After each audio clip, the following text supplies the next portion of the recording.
अब डिस्कस करने जा रहे हैं central tendency. Okay, what is central tendency? सबसे पहले तो ये आपको बताया चलूँ कि सेंट्रल टेंडेंसी होती क्या है। तो फर्स्ट ऑफ ऑल ये चीज़ आप यहाँ बच्चे अंडरस्टैंड कर लें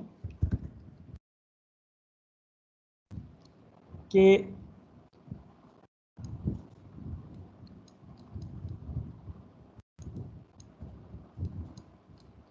हेडिंग डाल लीजिएगा।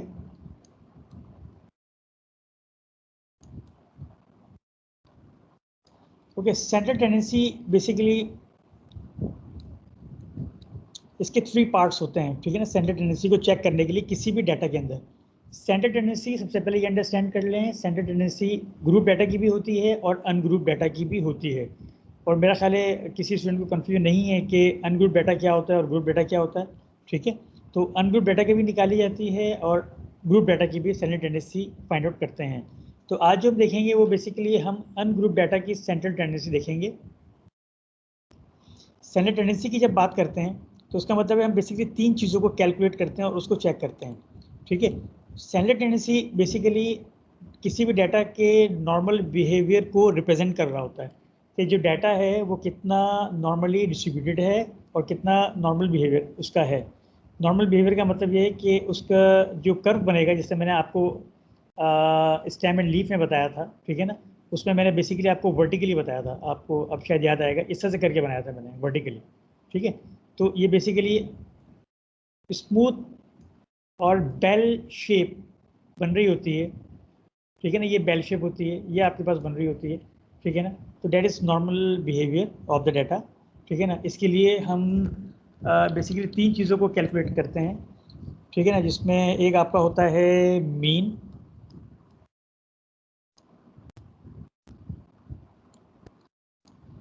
ठीक है, मीन होता है, मीडियन मीडियन होता है, वेरी गुड, मीडियन होता है, और थर्ड मॉड मॉड ठीक है, वेरी गुड। क्या होते हैं ये तीनों? What is mean?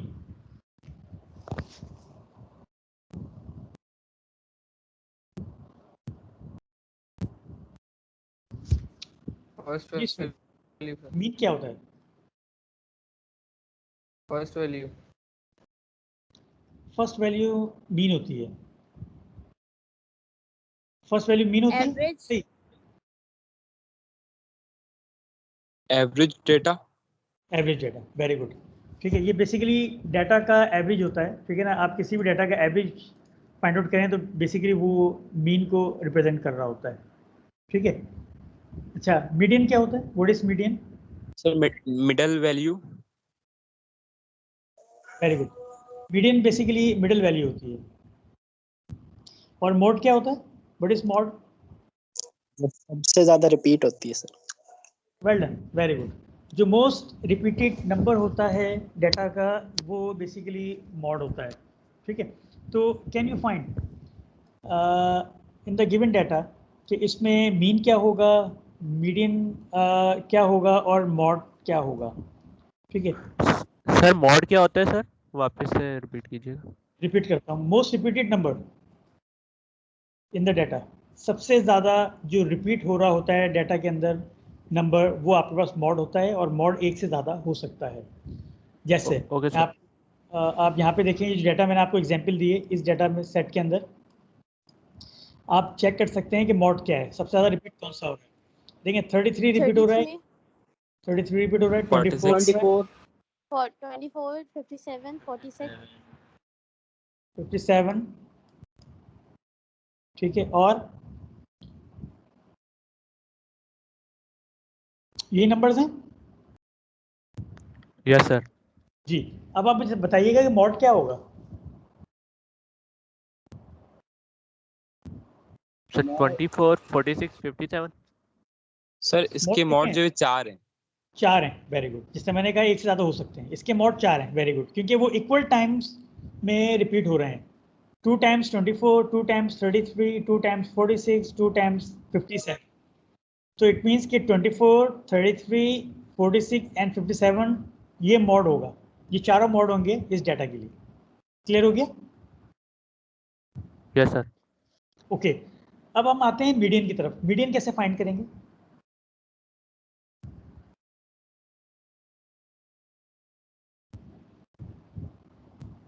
Ji student. Sir 33 और 42 हो सकते हैं मीडियन।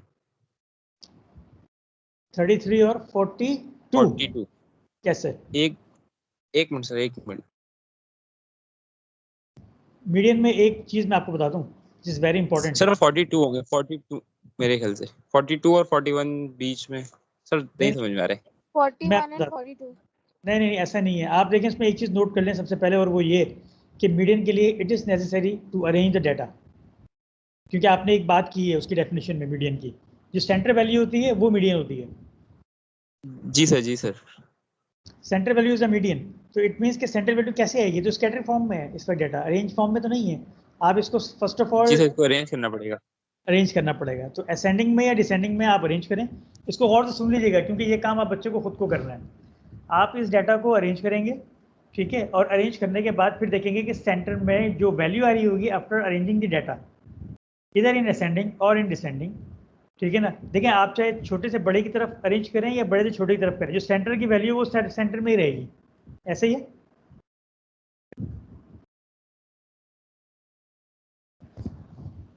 जी सर, सेंटर तो चेंज नहीं होगा कभी। सेंटर तो चेंज नहीं होगा उसका, तो इसलिए सेंटर की जो वैल्यू फिर आप उसको काउंट करेंगे राइट और लेफ्ट से, तो बीच में जो वैल्यू आ रही होगी वो आपका मीडियन होगा। बट अगर आपके पास सैंपल साइज यानी जो डाटा पॉइंट्स होते हैं, अगर वो इवन नंबर हैं, जैसे यहाँ पे आपको नजर आ रहा है 2 4 6 8 10 12 14 16 और ये 18, तो इट मीन्स के इसमें आपको जो सेंटर में जो मिडल में जो नंबर मिलेंगे आपको वो एक नहीं दो मिलेंगे। ऐसे ही है ना?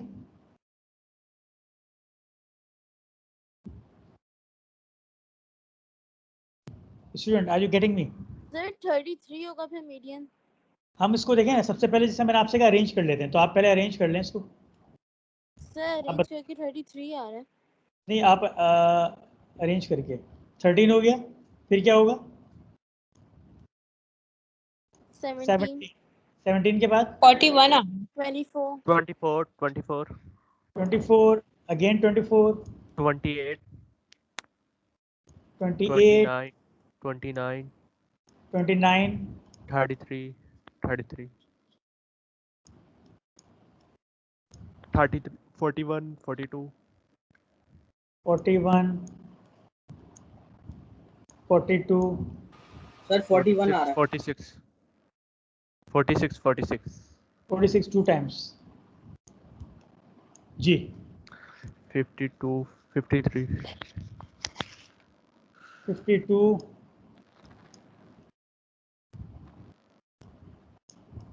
53 57 50 57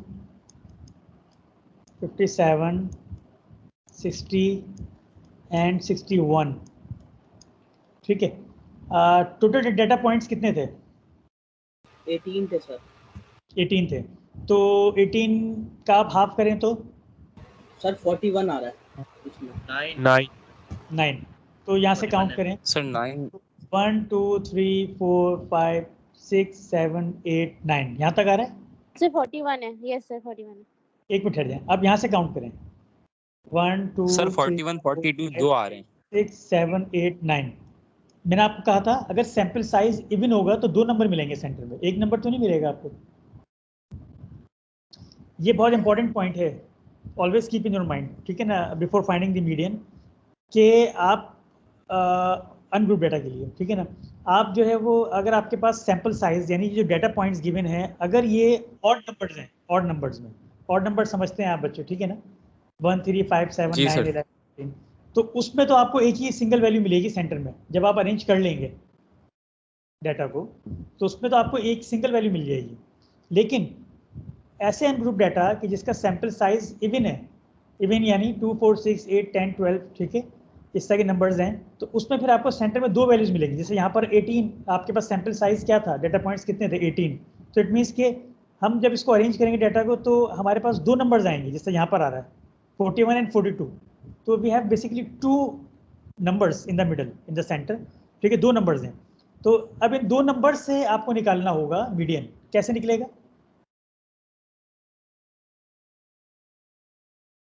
जल्दी बताएं कैसे निकलेगा? इन दोनों को प्लस करें, एवरेज एवरेज 41.5 इन दोनों का एवरेज ले लेंगे, डिवाइड बाय 2। Divide by 2। और ये डिवाइड आप बाय सॉल्व, 2। बिल्कुल ये सॉल्व कर लीजिएगा, आपके पास आंसर आ जाएगा। ठीक है, 83 को सर ये बात दोबारा रिपीट कर दूं? मैं रिपीट करता हूँ। देखें, जब आप मीडियन फाइंड करते हैं अनग्रुप डाटा का, तो उसमें सबसे पहली चीज़ ये देखें कि डाटा जो सैंपल साइज है वो कितना है। जैसे यहाँ पर 18 है, तो जब उस डाटा को हम अरेंज करेंगे तो आपको सेंटर में, क्योंकि मीडियन सेंटर वैल्यू होती है, तो सेंटर में 2 नंबर्स मिलेंगे आपको। अगर even data sample size even है आपके पास तो 2 नंबर्स मिलेंगे। उन दोनों का फिर आपको क्या फाइंड करना होगा? एवरेज या मीन फाइंड करना होगा। यानी उन दोनों को प्लस करेंगे, 2 से डिवाइड करेंगे, तो 83 डिवाइड बाई 2 क्या आएगा आपके पास? 41.5। 41.5। 41.5 ये आपके पास आ गया मीडियन। ठीक है, अगर आपके पास ऑड डाटा पॉइंट्स होंगे, ऑड का मतलब समझ लेंगे, अगर लेट से केस में 61 नहीं होता तो ये कितने डाटा पॉइंट्स होते? 17। तो फिर इसके सेंटर में आप देखते, ठीक है ना, तो फिर आप यहाँ से काउंट करते हुए आते 1 2 3 4 5 6 7 8 1 2 3 4 5 6 7 8, तो सेंटर में आपके पास रह जाता 41। तो फिर इसका एवरेज निकालने की जरूरत नहीं होती, डायरेक्टली 41 जो होता है वो उसका मीडियन बन जाता है। Got it? Yes sir. Okay, okay now ये तो था मीडियन। मॉड भी समझ गए बच्चे, मीडियन भी समझ गए, ठीक है ना। अब इसमें मीन जैसा आपने बताया कि एवरेज होता है बेसिकली, तो एवरेज कैसे निकालेंगे? और क्या एवरेज के लिए ज़रूरी है कि डाटा को अरेंज किया जाए? अरेंज नहीं सर, सम कर लेंगे सबको, फिर जितने सेट्स होंगे या जो भी सर है उसको डिवाइड कर लेंगे तो एवरेज निकल जाएगा। Yes, very good.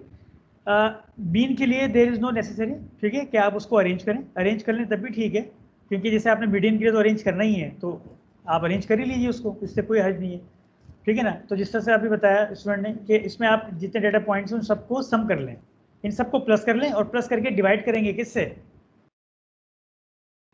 सर जो सेट्स मौजूद होंगे, जैसे यहाँ पे टोटल नंबर 19 है तो 19 से डिवाइड कर लेंगे। ठीक है, वेरी गुड। मीन को बेसिकली मैं आपको चीज़ बता चुका हूँ, मीन को हम रिप्रेजेंट करते हैं एक्स बार से, एक्स है और ये बार है, इससे रिप्रेजेंट करते हैं, ठीक है। और ये जैसा आपने कहा कि हम इनको प्लस कर लेते हैं, सम कर लेते हैं, तो sum of x divide by n, ये फॉर्मूला होता है इसका।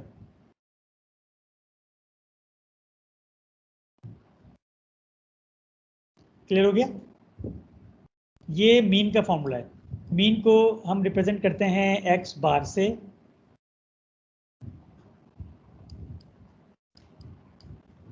ठीक है। और ये एक बार होता है summation of X upon N. Summation of X का मतलब है जितने भी डाटा पॉइंट्स हैं उन सबको प्लस किया, सम किया और डिवाइड कर दिया जितने भी डाटा पॉइंट्स हैं। यानी जैसे यहाँ पर 18 है तो इन सबको सम करें और डिवाइड कर दें 18 से, तो ये आपके पास मीन आ जाएगा। बताएं मीन क्या आ रहा है जल्दी से?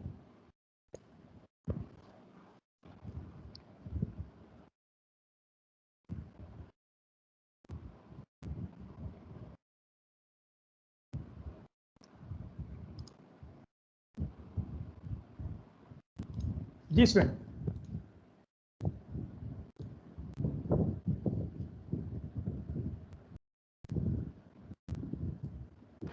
सर 37.6।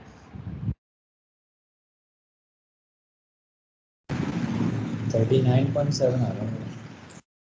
Check it again.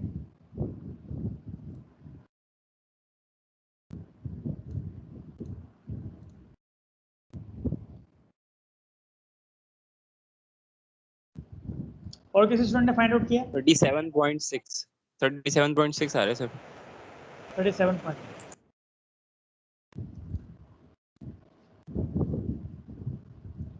चलें, इसको आप वेरीफाई कर लीजिएगा। 37 पॉइंट। किसी और बच्चे का भी आ रहा है 37.6, सॉरी यस सर 37.6। 37.6, तो 37.6 मीन आ गया। मीडियन आपके पास था 41.5 था, और मॉड आपके पास जो था वो आपके पास 4 मोड्स थे इसके, ठीक है ना, जिसमें 24 33, 46 एंड 57। ठीक है, अच्छा अब इसमें एक चीज़ देख लें, मैं आपको एक चीज़ पॉइंट इसमें बताता चलूँ आपको, जो बेसिकली पर्पस होता है हमारा सेंट्रल टेंडेंसी फाइंड आउट करने का, वो ये कि जब आप ये तीनों वैल्यूज निकाल लेते हैं ना, चाहे वो अनग्रुप डाटा के लिए निकालें या ग्रुप डाटा के लिए निकालें, तो फिर इन तीनों वैल्यूज को टैली किया जाता है, चेक किया जाता है कि इन तीनों के आंसर्स कितना एक दूसरे के क्लोज आ रहे हैं। ठीक है ना, अगर मीन मीडियन मॉड तीनों के आंसर अप्रोक्सीमेटली सेम आ रहे होते हैं तो इसका मतलब ये होता है कि वो डाटा आपका क्या है, नॉर्मली डिस्ट्रीब्यूटेड है। ठीक है, क्लियर हो गया, वो डाटा आपके पास फिर क्या है, नॉर्मली डिस्ट्रीब्यूटेड है।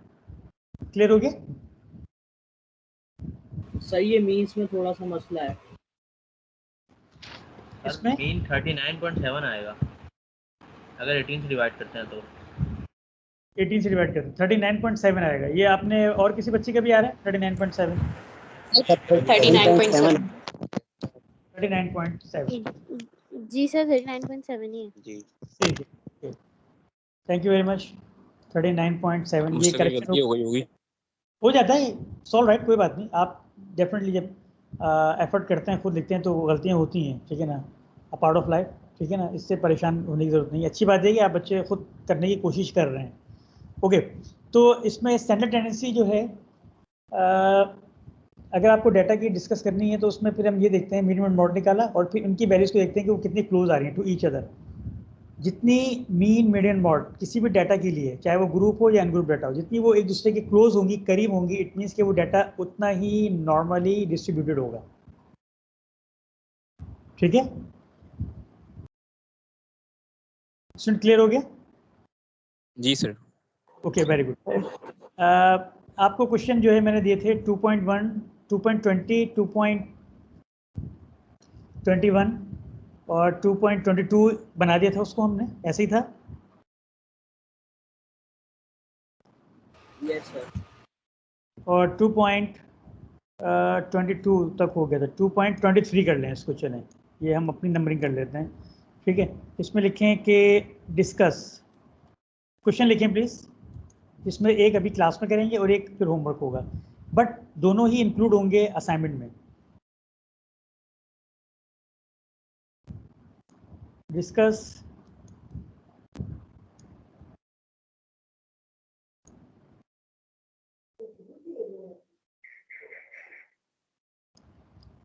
द सेंट्रल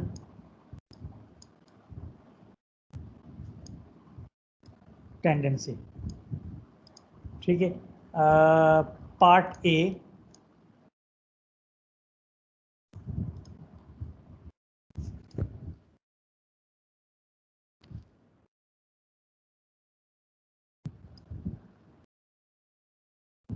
ठीक है, और बी पार्ट,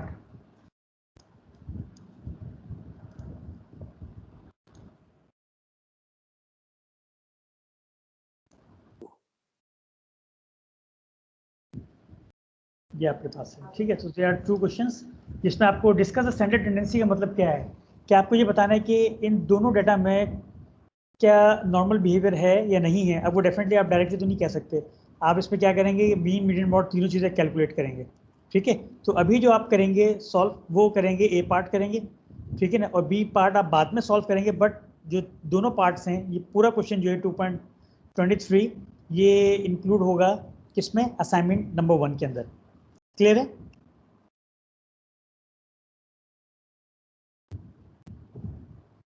जी सर। Okay, very good. तो प्लीज स्टार्ट योर वर्क।